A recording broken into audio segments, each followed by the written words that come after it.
A paz do Senhor Jesus seja com você. Sou o evangelista Lu Martins, e hoje eu preciso te levar para um mistério que muita gente lê rápido demais.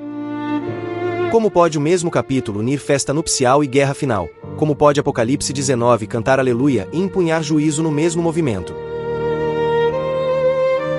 Será que Jesus volta apenas para consolar os cansados, ou ele volta também para esmagar de uma vez o mal que parece organizado, barulhento e triunfante? Porque se você vive neste mundo e sente o peso da injustiça, então essa pergunta já queimou dentro de você. E a resposta não é pequena. A resposta rasga o céu, corrige nossa visão estreita de Cristo, e mostra que a salvação dos santos e a queda do mal são duas faces da mesma fidelidade divina. Então respira fundo, porque em Apocalipse 19, versículos 1 e 2, uma multidão imensa já está gritando aleluia, e ela não canta porque Deus ignorou o mal, ela canta porque os seus juízos são verdadeiros e justos. Ouça isso com temor e esperança. O céu não celebra uma força cega, o céu celebra a retidão viva de Deus, e essa retidão se move agora, diante dos nossos olhos, dentro da palavra. João ouve a multidão, o som vem pesado, cheio, incontido, como se cada voz carregasse séculos de lágrimas redimidas, como se cada aleluia subisse de gargantas antes feridas pela violência do mundo. Ninguém ali louva de maneira fria, ninguém repete palavras vazias, existe convicção em cada sílaba, existe fogo em cada exclamação, existe memória, porque o céu sabe exatamente o que Deus acabou de julgar. Em Apocalipse 19, versículos 1 a 3, a grande multidão clama, aleluia, a salvação, a glória e o poder pertencem ao nosso Deus, pois verdadeiros e justos são os seus juízos. E enquanto esse louvor explode, uma pergunta desce para dentro da nossa geração: você ainda crê que a justiça de Deus é boa, mesmo quando ela confronta o mal sem pedir licença? Porque nós gostamos de um Cristo manso, mas muitos rejeitam o Cristo santo. Nós gostamos do abraço, mas hesitamos diante do trono, gostamos do consolo, mas recuamos da espada que sai da sua boca. E é aqui que o texto nos pega, porque o problema não está em Jesus, o problema está na nossa visão reduzida dele.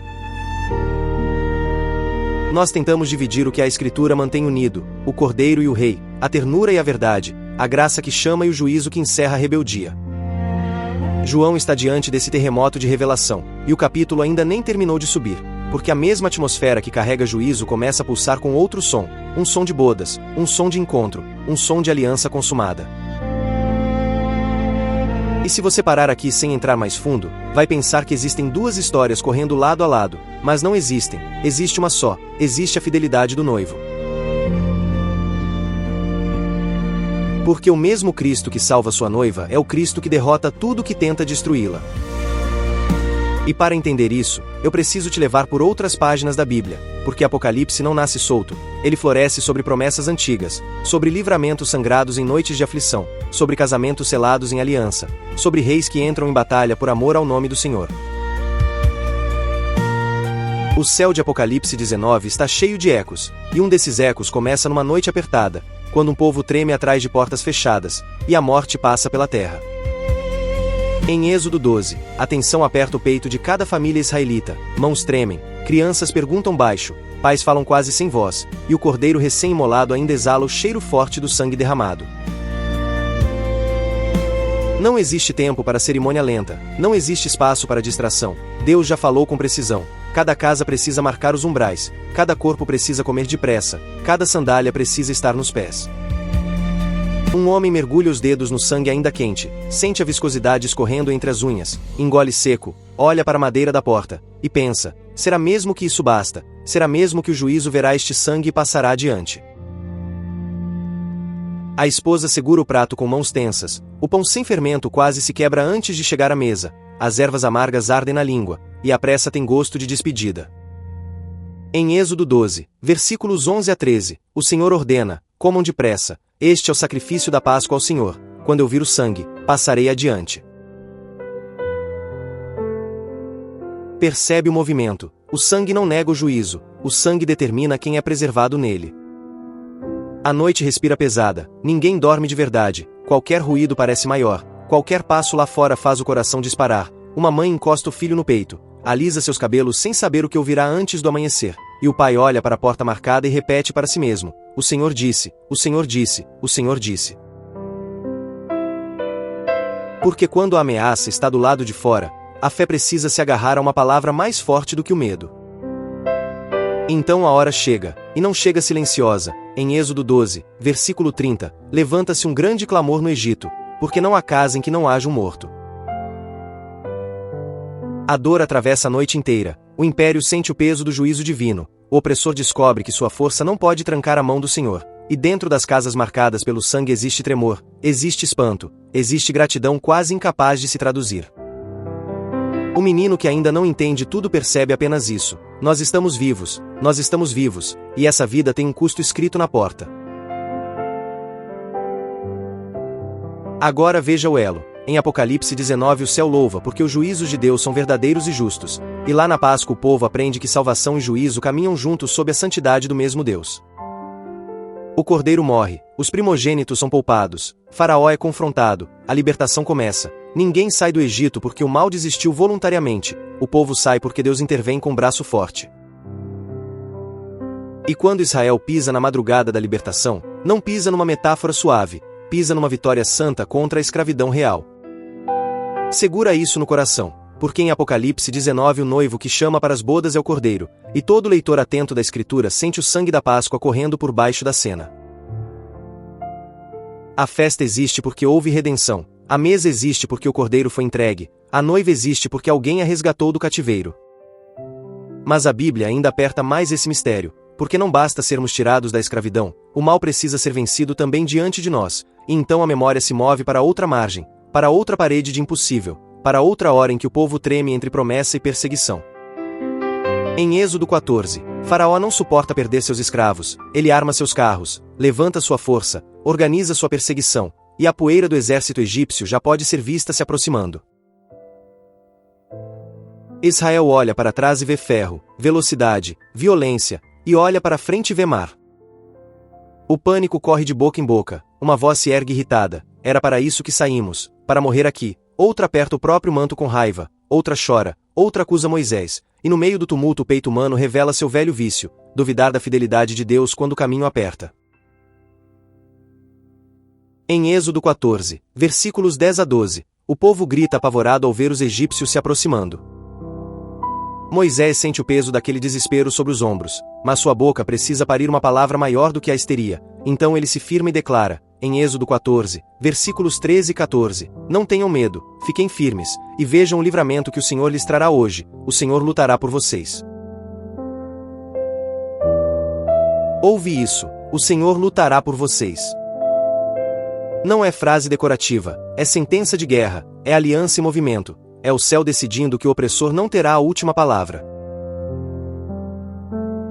E agora a tensão entra no corpo, Moisés ergue a mão, o vento sopra a noite inteira, a água responde, abre-se em paredes vivas, o chão molhado firma-se debaixo dos pés, e o povo não recebe um discurso para admirar, recebe um caminho para atravessar. Mães puxam filhos, homens olham para os lados com os olhos arregalados, cada passada mistura obediência e espanto, a água alta ruge ao lado, o coração bate na garganta, mas os pés continuam. Em Êxodo 14, versículos 21 e 22, o mar se divide e os israelitas atravessam em terra seca. Atrás deles o inimigo entra também, porque o mal sempre imagina que pode imitar a trilha aberta pela graça, sempre imagina que a estrada feita para o povo de Deus também pode sustentar a arrogância de quem o persegue. Rodas rangem, cavalos avançam, soldados gritam, metal bate, espuma sobe, a caça parece próxima. Mas o Senhor não apenas abre caminhos, ele também fecha rotas para o mal. Em Êxodo 14, versículos 24 a 28, Deus lança confusão no exército egípcio, emperra as rodas, e o mar volta ao seu lugar. O mesmo mar que salva a aliança sepulta a opressão. Quando o povo chega a outra margem, o ar ainda está pesado de incredulidade quebrada, ninguém canta de forma protocolar. O canto explode porque a libertação agora tem rosto, som, corpo, lembrança. Em Êxodo 15, versículos 1 e 2, Moisés e os israelitas cantam ao Senhor, porque triunfou gloriosamente. Percebe de novo o padrão, o povo não canta apesar da derrota do mal, o povo canta por causa dela, a adoração nasce da justiça de Deus em ação. E isso é exatamente o que João ouve em Apocalipse 19, quando a grande multidão louva porque o Senhor julgou, porque o Senhor venceu. porque o Senhor não chama sua noiva para um casamento cercado por monstros intocados. Ele limpa o caminho da noiva, ele julga o sistema rebelde, ele derruba a altivez do império espiritual. Talvez agora seu coração já sinta a união dessas cenas: sangue nos umbrais, mar se abrindo, canto depois da vitória, e então o texto do Apocalipse sobe outro degrau, porque o som do céu muda de intensidade e de proximidade. Em Apocalipse 19, versículo 6, João ouve algo como a voz de uma grande multidão, como o estrondo de muitas águas, e como fortes trovões. Isso não é um coral distante, isso é poder sonoro, isso é autoridade celebrando, isso é o universo inteiro reconhecendo que chegou a hora de algo esperado desde antes da fundação do mundo. E a frase vem clara: chegou a hora das bodas do Cordeiro, e a sua noiva já se aprontou. Apocalipse 19, versículos 7 e 8. Aqui o coração quase para, porque o Cordeiro não apenas resgata servos, ele prepara uma noiva. Imagine João ouvindo isso, depois de ver perseguição, besta, prostituição, martírio, sedução do mundo, lágrimas da igreja, resistência dos santos. E agora, no meio da revelação final, o céu não fala apenas de sobrevivência, o céu fala de casamento. Essa noiva não aparece improvisada, ela não chega por acaso, ela não se veste com tecidos costurados pela própria vaidade. O texto diz que a ela foi dado vestir-se de linho fino, puro e resplandecente. Ouve bem, foi dado, não foi conquistado por mérito bruto, não foi comprado por esforço humano, foi dado, graça soberana, presente santo, bondade merecida. E o próprio texto explica, em Apocalipse 19, versículo 8, o linho fino são os atos justos dos santos. Aqui o Evangelho respira com profundidade, porque a graça veste a noiva, e essa graça produz uma vida visível de fidelidade. Não é salvação por desempenho, mas também não é graça estéril, não é identidade sem transformação, não é amor sem fruto. A noiva recebe vestes, e então vive de modo coerente com quem a vestiu.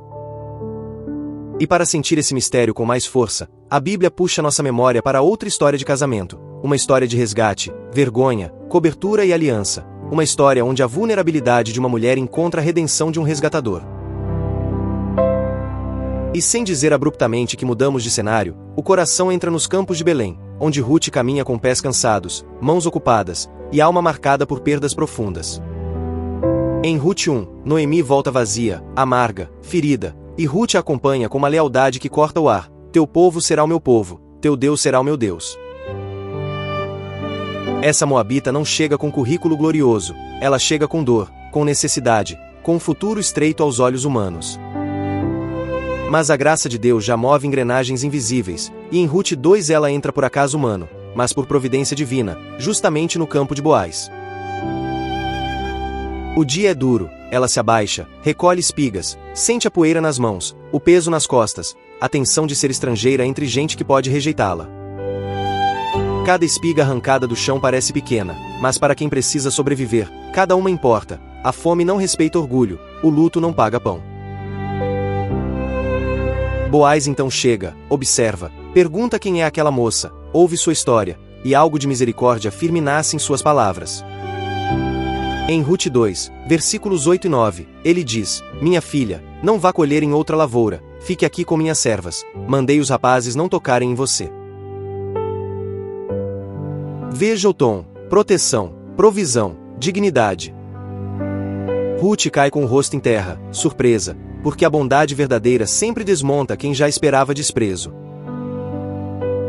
Ela pergunta por que estou sendo favorecida, sendo eu uma estrangeira, e Boaz responde lembrando sua fidelidade com Noemi, mas por trás das palavras dele pulsa algo maior, o Deus de Israel cobrindo uma mulher ferida com asas de misericórdia. A história avança, e Noemi enxerga o que Ruth ainda não vê completamente: existe um resgatador, existe alguém com direito de restaurar futuro, nome e herança. Então chega a noite da eira, e a tensão volta a entrar na pele. Ruth desce em silêncio, o coração acelera, os passos são medidos, ela sabe que essa noite carrega o peso de um pedido decisivo. Em Ruth 3, versículos 7 a 9, Boaz termina de comer e beber, deita-se bem disposto, Ruth se aproxima sem ruído, descobre os pés dele, e se deita. No meio da noite ele se assusta, apalpa o escuro, percebe a presença dela, e pergunta: quem é você? Imagina o tremor na voz de Ruth quando responde: eu sou tua serva Ruth, estende a tua capa sobre a tua serva, pois tu és resgatador. Que frase carregada de vulnerabilidade e fé. Ela não exige, ela se rende ao direito de redenção, ela pede cobertura, ela pede nome, ela pede aliança. Boaz não retrocede, não zomba, não explora sua fragilidade, ele honra sua coragem, promete agir, enfrenta as exigências legais, resolve o impedimento diante das testemunhas. Em Ruth 4, Boaz assume publicamente o papel de resgatador, compra o campo, toma Ruth por esposa, e o vazio que parecia destino começa a ser preenchido por redenção concreta. Agora volte para Apocalipse 19, e deixe essas camadas se encaixarem. A noiva do Cordeiro não se veste sozinha, ela é alcançada por um resgatador, ela recebe cobertura, ela entra numa aliança comprada por outro.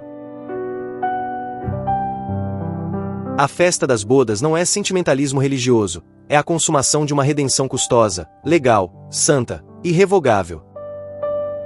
E ainda assim, o capítulo continua, porque o mesmo noivo que prepara a noiva não é um noivo fraco, não é um noivo passivo, não é um noivo que sorri enquanto o mal cerca a mesa.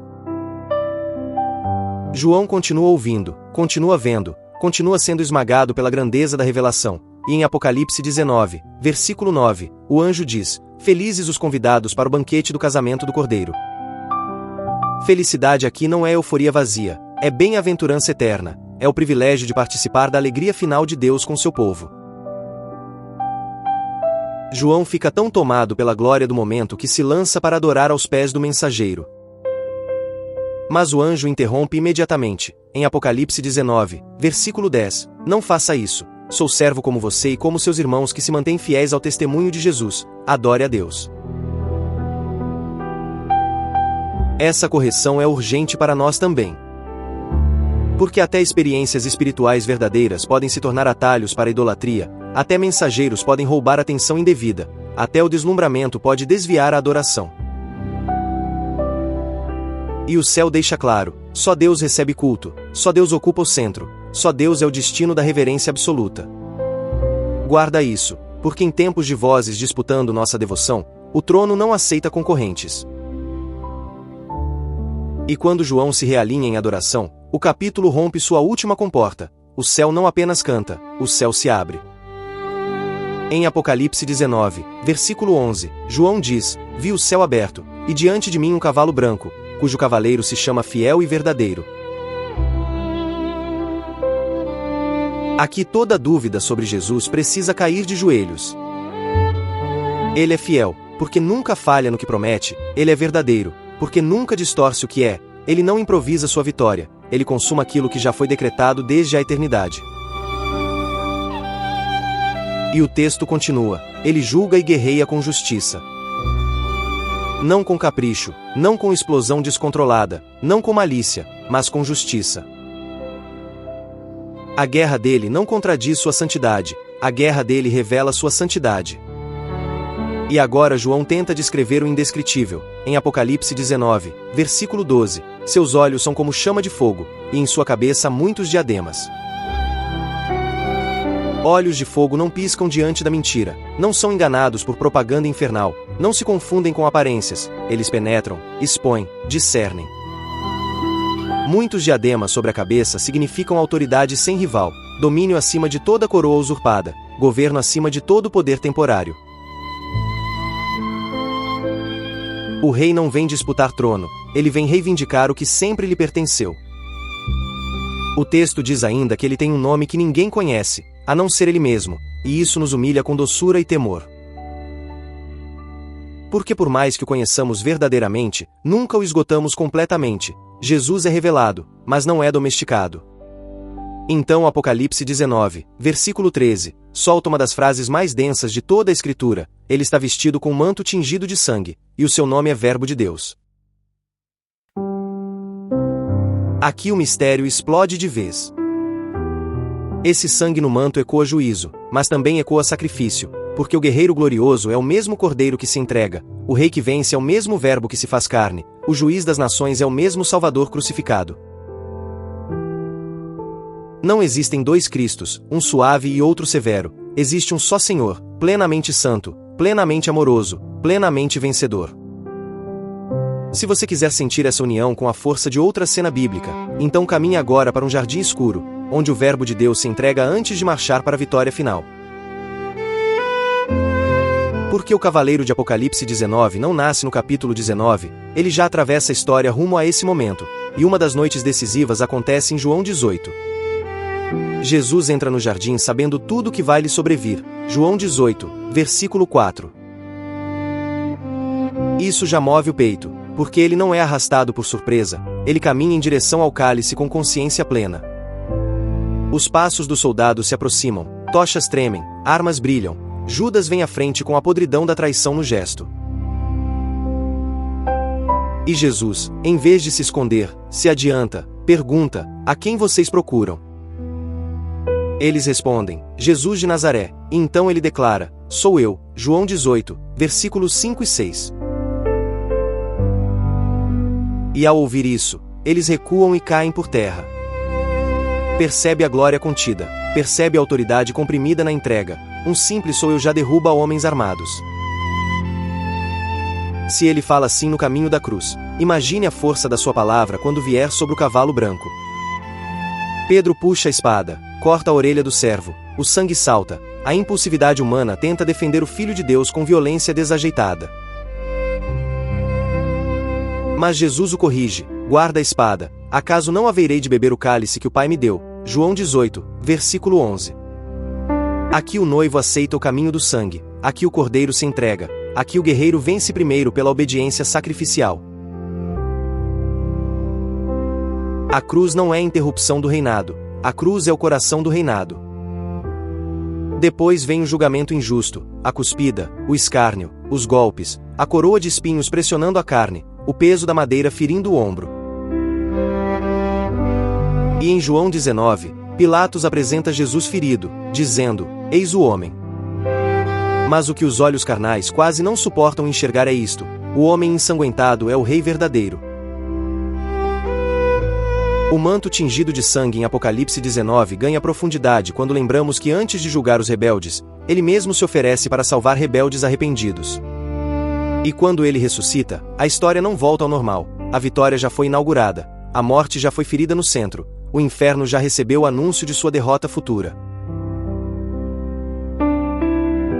Então, quando João vê o cavaleiro em Apocalipse 19, ele não vê um plano novo, ele vê a consumação da cruz, da ressurreição e do reinado.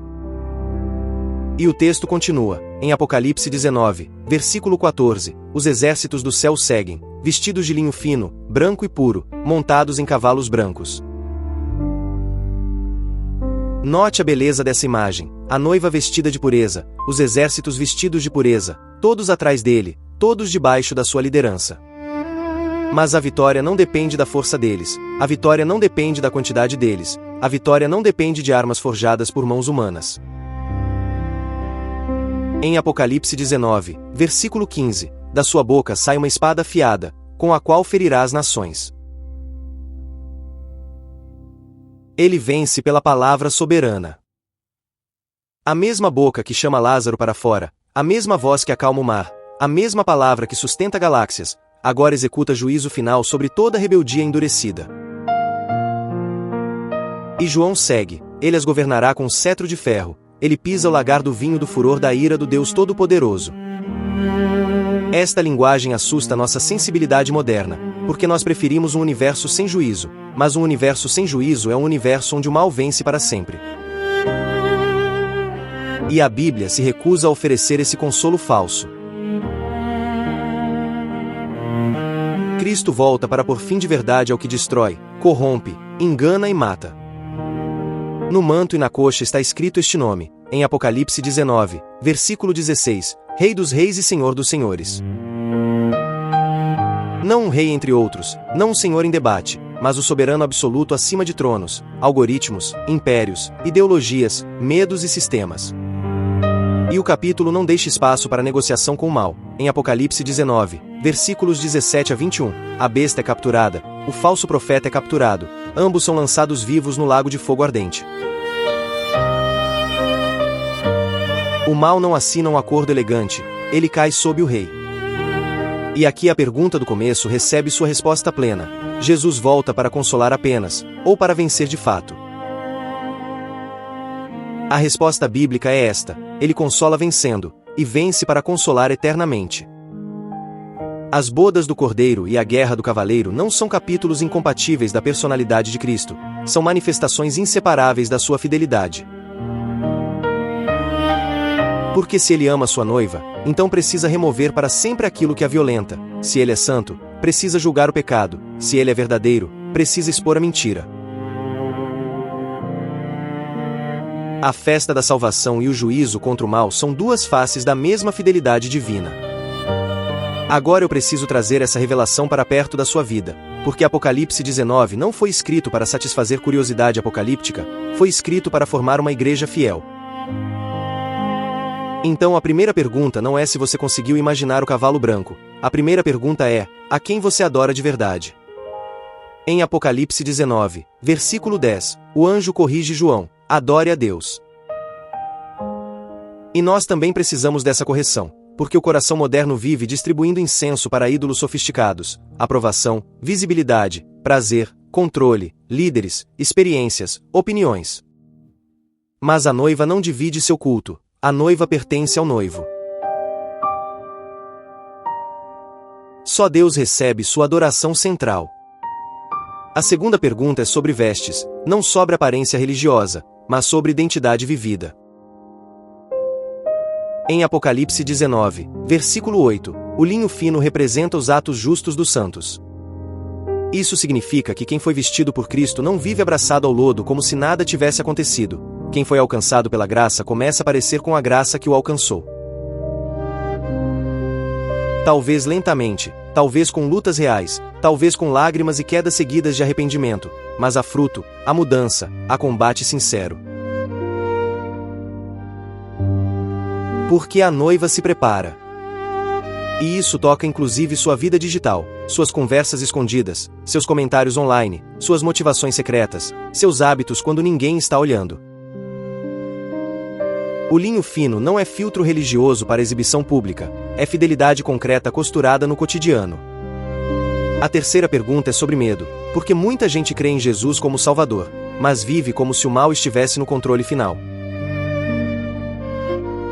E Apocalipse 19 arranca esse veneno da alma. Em versículo 16, ele é Rei dos Reis e Senhor dos Senhores. Então a igreja não vive em pânico, vive em fidelidade.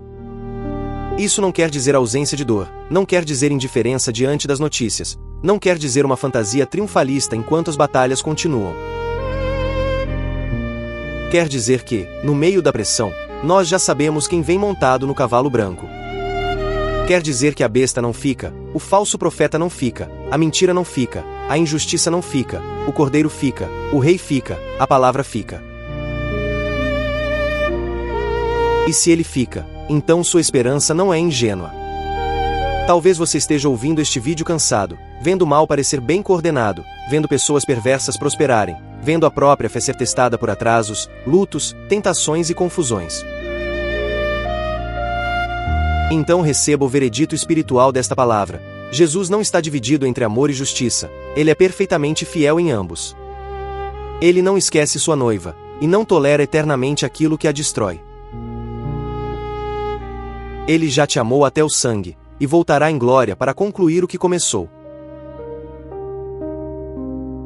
Essa é a verdade atemporal de Apocalipse 19. E agora vem o espelho, porque essa história antiga é também a sua história. Você também vive entre o banquete prometido e a batalha presente. Você também precisa escolher diariamente entre adorar a Deus ou se curvar a substitutos. Você também precisa vestir a identidade recebida em Cristo com uma vida coerente. Você também precisa lembrar, quando o medo grita, que o seu noivo não é impotente, o seu rei não está atrasado. Ele é fiel e verdadeiro. Então o convite hoje não é para especular datas, nem para alimentar ansiedade religiosa, o convite é para responder com rendição. Adore a Deus, vista-se de fidelidade, e permaneça sem medo diante do Rei. Se esta palavra encontrou você, escreva nos comentários, ele é fiel e verdadeiro, assim sua confissão fortalecerá outros corações nesta congregação online. Compartilhe esta mensagem com alguém que precisa lembrar que Jesus não perdeu o controle. E inscreva-se no canal Palavra Pura para permanecer recebendo ensino bíblico profundo, esperança sólida e direção espiritual fiel à palavra. Agora eu oro por você, Senhor Jesus. Corrige toda visão reduzida que este coração ainda carrega. Perdoa quando a alma deseja consolo, mas resiste à tua santidade. Veste esta vida com tua graça poderosa. Produz atos justos. Guarda o coração de toda idolatria. Firma os olhos deste irmão e desta irmã em ti até o dia em que o céu se abrir. Fortalece a fé nos dias de pressão. Consola nos dias de luto. Sustenta nos dias de tentação. E enche de coragem serena aqueles que esperam em teu nome. E eu libero sobre a sua vida esta bênção. Que o Senhor te vista com linho fino de fidelidade, guarde sua adoração somente nele, te faça caminhar em esperança viva, e encha seu coração com coragem serena até o grande dia das bodas e da vitória final, em nome de Jesus. Para você que ficou até aqui, existe ainda uma peça escondida. Uma história onde festa santa e guerra divina respiram juntas. Não no fim de tudo apenas, mas no meio da história. Porque antes do cavalo branco rasgar o céu em Apocalipse, houve uma noite em que um rei entrou num salão.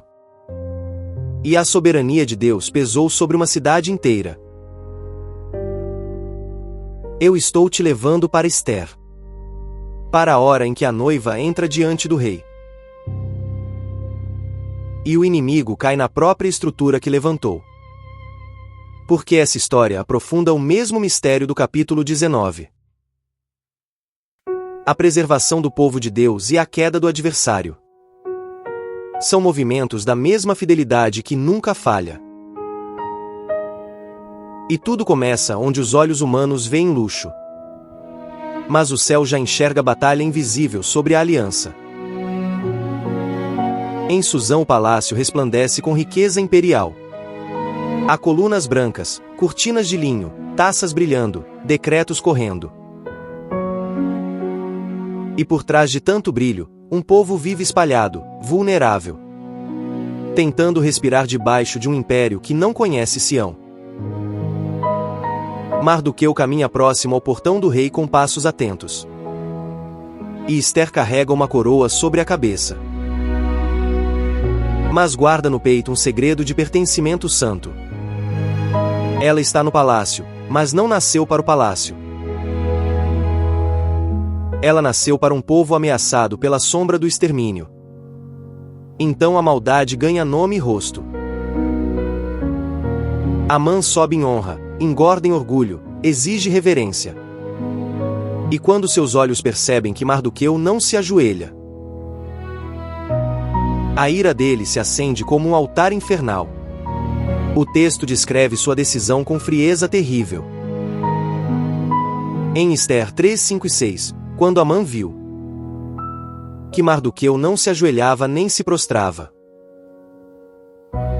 ficou muito irritado, contudo não lhe bastou matar somente Mardoqueu. E procurou uma forma de destruir todos os judeus. O povo de Mardoqueu, em todo o reino de Xerxes, percebe o padrão. Um homem ferido no orgulho. Transforma sua ofensa em projeto coletivo de morte. Assim opera o mal quando encontra poder político. Ele nunca quer apenas correção, ele quer eliminação. Então Amã lança sortes, procura a data, formula o decreto. Acusa um povo inteiro de ser inconveniente ao sistema. E suas palavras parecem modernas demais para assustar pouco. Em Ester 3:8 ele fala ao rei. Existe certo povo disperso e espalhado entre os povos. Em todas as províncias do teu reino. Cujos costumes são diferentes de todos os outros povos. E que não obedecem às leis do rei. E não convém ao rei tolerá-los. Essa frase escorre veneno administrativo. Porque o inferno adora vestir ódio com linguagem de ordem. O rei entrega seu anel, o decreto corre. E em Ester 3:13 mensageiros levam cartas para destruir, matar e aniquilar todos os judeus, jovens e idosos, mulheres e crianças, num só dia. Enquanto a cidade de Suzã fica perplexa, o rei e Amã se assentam para beber. Essa imagem corta a alma, porque a injustiça organizada quase sempre celebra antes do tempo. E quando o decreto alcança o povo, a dor desce como pano escuro sobre as ruas. Em Ester 4:1, Mardoqueu rasga as vestes. Veste pano de saco e cinza.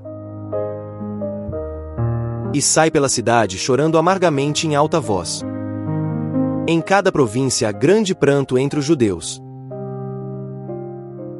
com jejum, choro e lamentação.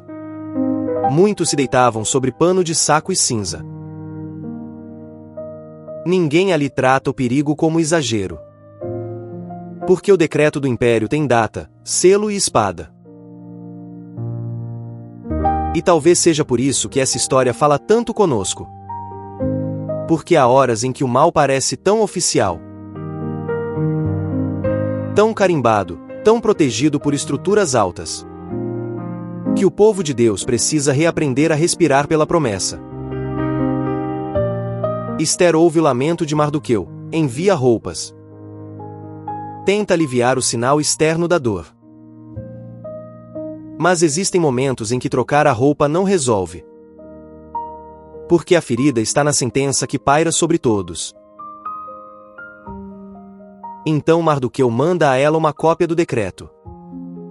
E ordena algo que a faz tremer por dentro. Ela deve entrar à presença do rei e implorar misericórdia. Só que existe uma muralha entre essa missão e sua segurança. Em Ester 4:11 ela responde: qualquer homem ou mulher que se aproximar do rei no pátio interno sem por ele ser chamado, será morto, a não ser que o rei estenda o cetro de ouro para sua vida ser poupada. E eu não sou chamada à presença do rei há 30 dias. Sente o peso disso. A rainha tem coroa, mas não controla acesso. A posição elevada não elimina o risco da aproximação. E então Mardoqueu responde com uma das palavras mais fortes, já pronunciadas a um coração hesitante. Em Ester 4:13 e 14 ele manda dizer: não pense que pelo fato de estar no palácio,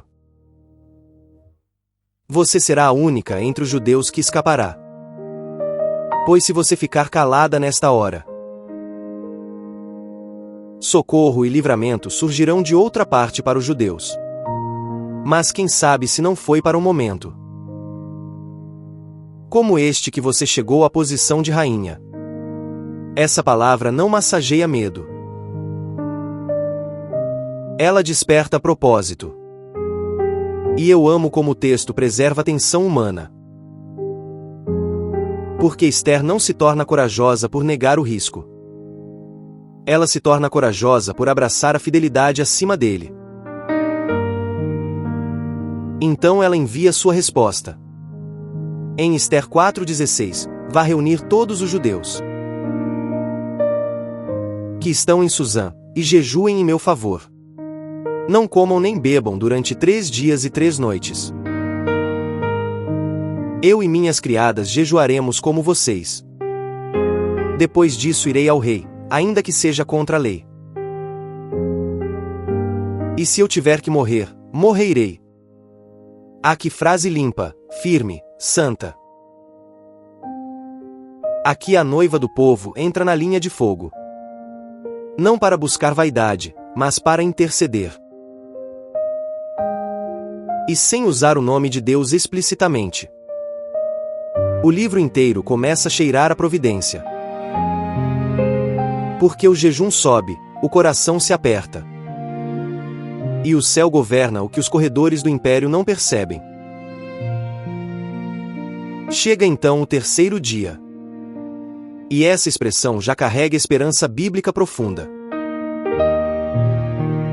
Esther veste suas roupas reais e fica no pátio interno diante do palácio. O rei está sentado em seu trono, voltado para a entrada.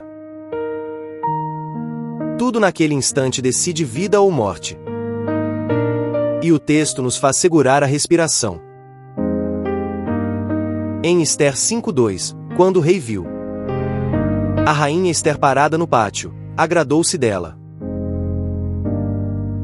e estendeu para ela o cetro de ouro que tinha na mão. Então Esther se aproximou e tocou na ponta do cetro. Que cena carregada de eco espiritual! Uma condenada em potencial é recebida por favor imerecido. O cetro se estende, o acesso se abre. E o povo de Deus respira por meio de uma mediadora. O rei pergunta o que deseja. Até metade do reino lhe será dado. Mas Esther não despeja tudo numa explosão impensada. Ela convida para um banquete. E nisso a história une mesa e sentença. Como se Deus dissesse que até no salão, onde se come e se bebe, o juízo pode amadurecer. Amã chega ao banquete inflado de si mesmo. Sai dali a exultar. Mas ao ver Mardoqueu outra vez sem se curvar, seu ego volta a ringir por dentro. Em Esther 5:13 ele confessa a própria casa. Mas tudo isso não me dá satisfação. Enquanto eu vir aquele judeu Mardoqueu sentado à porta do rei. É impressionante como o orgulho nunca consegue descansar. Ele pode ter honra, riqueza, influência e acesso. Mas um único homem fiel lhe parece intolerável. Então sua esposa e seus amigos sugerem a solução. Em Esther 5:14 eles dizem: mande fazer uma forca de 25 metros de altura. E pela manhã peça ao rei para que Mardoqueu seja enforcado nela. Depois vá com o rei ao banquete e aproveite. Amã gostou da ideia e mandou fazer a forca. Aqui o mal revela sua assinatura mais antiga. Ele constrói estruturas altas para exibir sua suposta vitória. Quer transformar terror em espetáculo. Quer pendurar o justo como troféu político. Mas naquela mesma noite o enredo começa a virar. E não com trovão visível nem terremoto público. Mas com uma insônia. Em Esther 6:1, naquela noite o rei não conseguiu dormir. Então ordenou que trouxessem o livro das crônicas. O registro do seu reinado, para que lessem. Olha como Deus move mundos por meio do invisível. Um império inteiro balança porque um homem perde o sono. E no registro aparece a lembrança esquecida de que Mardoqueu denunciou uma conspiração contra o rei, sem jamais ter sido honrado por isso. Enquanto isso Amã chega cedo ao pátio, preparado para pedir a morte do justo. Mas o rei o surpreende com uma pergunta. Em Esther 6:6, o que se deve fazer? Ao homem que o rei tem prazer em honrar. Amã pensa no espelho e responde pensando em si. Manda trazer vestes reais, cavalo do rei, coroa e proclamação. Então o golpe cai sobre sua vaidade. Em Esther 6:10 o rei ordena: vá depressa. Pegue as vestes e o cavalo.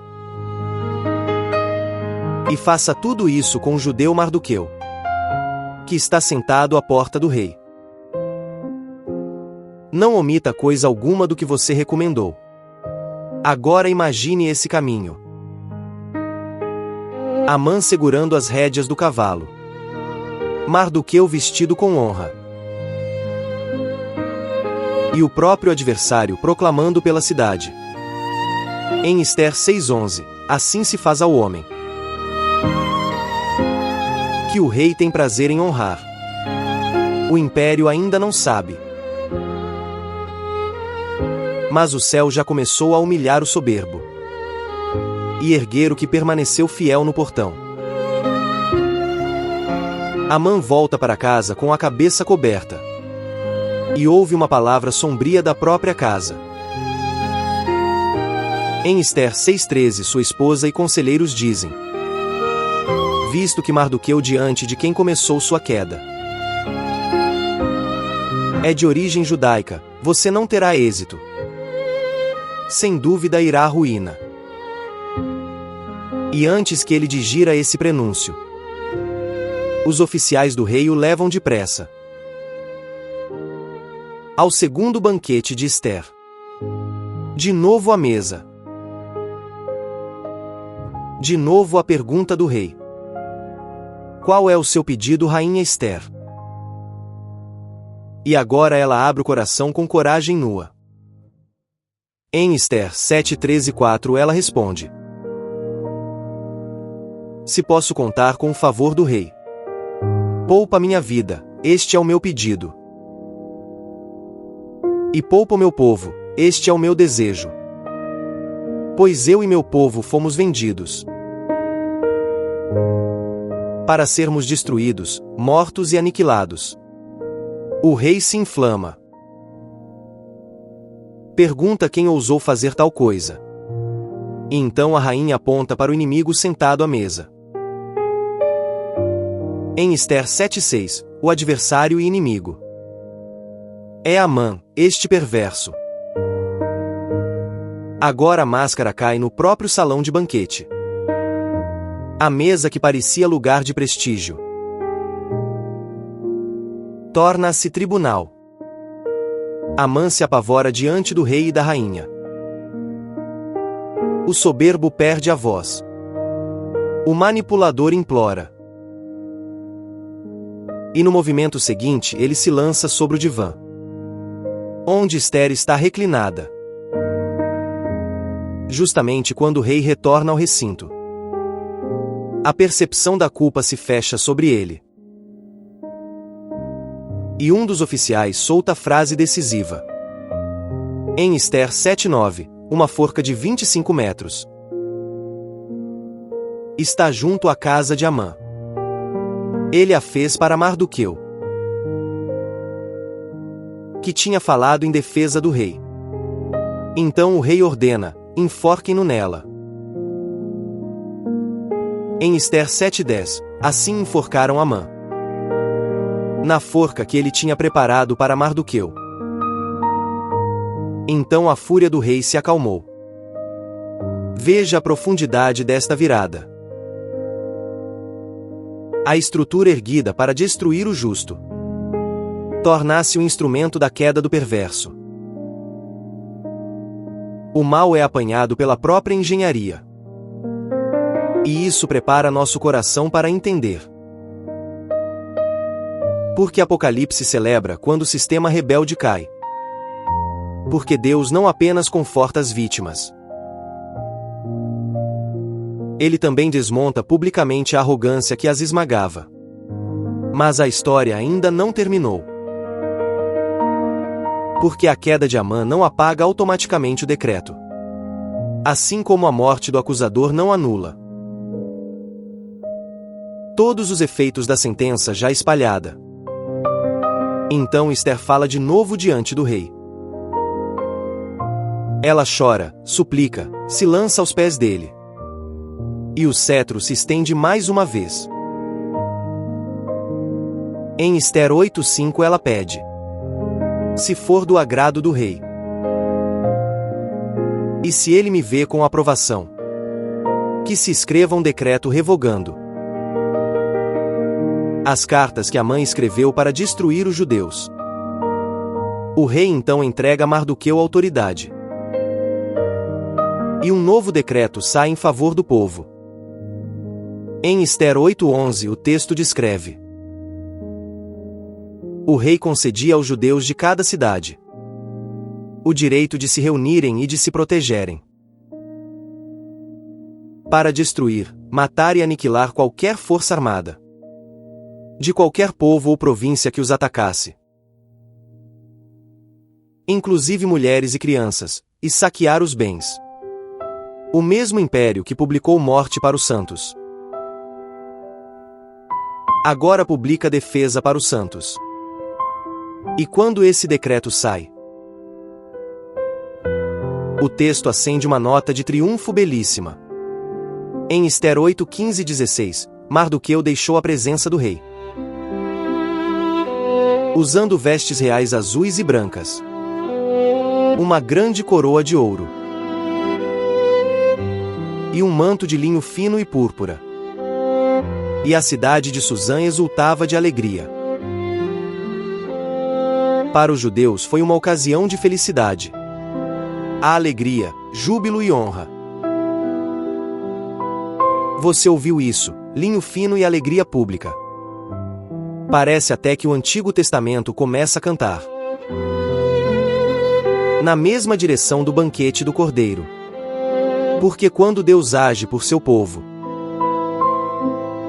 honra e livramento se tornam visíveis até na praça.